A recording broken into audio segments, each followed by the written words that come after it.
पिताजी जल्दी चलिए, वरना मैं आज स्कूल में देरी से पहुंचूंगा। मेरी टीचर बहुत गुस्सा करती है। हाँ हाँ बेटा, अभी चलते हैं, बस 2 मिनट रुको।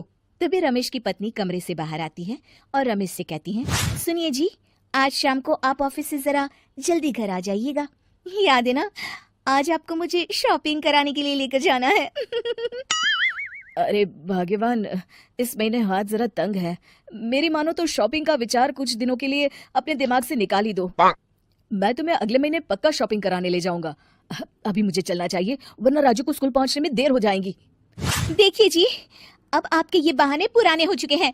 मैं कुछ नहीं जानती। आज शाम को मुझे शॉपिंग करने जाना है, मतलब जाना है। आगे आपकी मर्जी।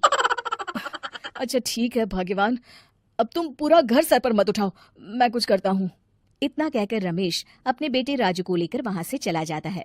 घर से निकलने के लिए रमेश जैसे ही अपनी मोटरसाइकिल शुरू करता है, तभी उसकी माँ उसे आवाज देकर कहती है, अरे रमेश, आज शाम को मुझे कुछ पैसे दे देना। याद है ना, मैंने तुझसे कहा था कि मुझे मंदिर में चढ़ावा चढ़ाना है।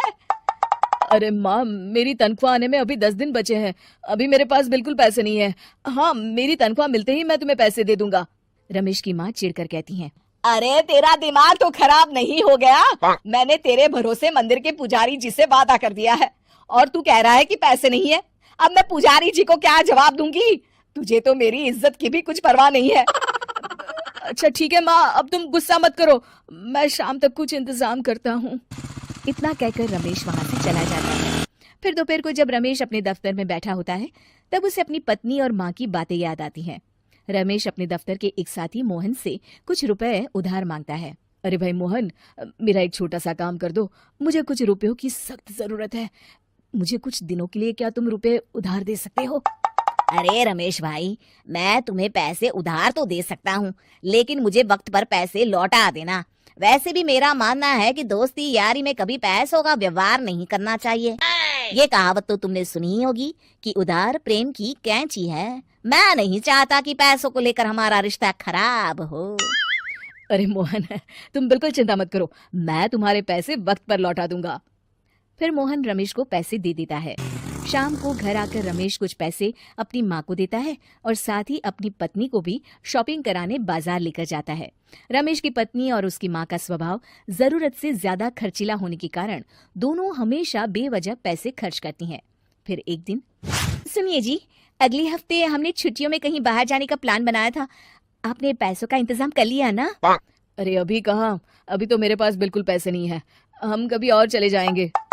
देखिए जी, मैंने सभी सहेलियों से कह दिया है कि मैं बाहर घूमने जा रही हूँ। अगर मैं नहीं गई तो सब मुझ पर हंसेंगी। आप कहीं से भी पैसों का इंतजाम कीजिए जी।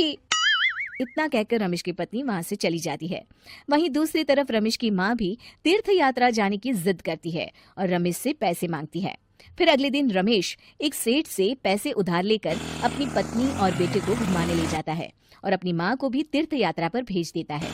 लेकिन जैसे ही रमेश अपनी छुट्टियां बिताकर वापस आता है, कर्जदार उसका जीना मुश्किल कर देते हैं। इतना ज्यादा कर्ज एक साथ अपने ऊपर देख रमेश काफी परेशान रहने लगता है। फिर एक दिन राजू की स्कूल की फीस वक्त पर न भर पाने के कारण रमेश को स्कूल में बुलाया जाता है। स्कूल के प्रिंसिपल साहब रमेश को सख्त हिदायत देते हैं कि अगर वक्त पर स्कूल की फीस नहीं भरी गई तो उनके बेटे का नाम स्कूल से काट दिया जाएगा। अपने बेटे की स्कूल की फीस भरने के लिए रमेश अपने दोस्त गिरधारी से कुछ पैसे उधार ले लेता है और स्कूल की फीस भर देता है। रमेश की माँ और उसकी पत्नी खर्चे और घर की जिम्मेदारी संभालते संभालते धीरे धीरे रमेश पूरी तरह कर्ज में डूब जाता है। और तभी एक दिन दफ्तर में काम करते समय रमेश की तबीयत अचानक बिगड़ जाती है और वो बेहोश होकर गिर पड़ता है। उसे जल्दी से पास के एक अस्पताल में भर्ती कराया जाता है। रमेश के घर वालों को ये बात पता चल जाती है तो वे सभी अस्पताल पहुंचते हैं।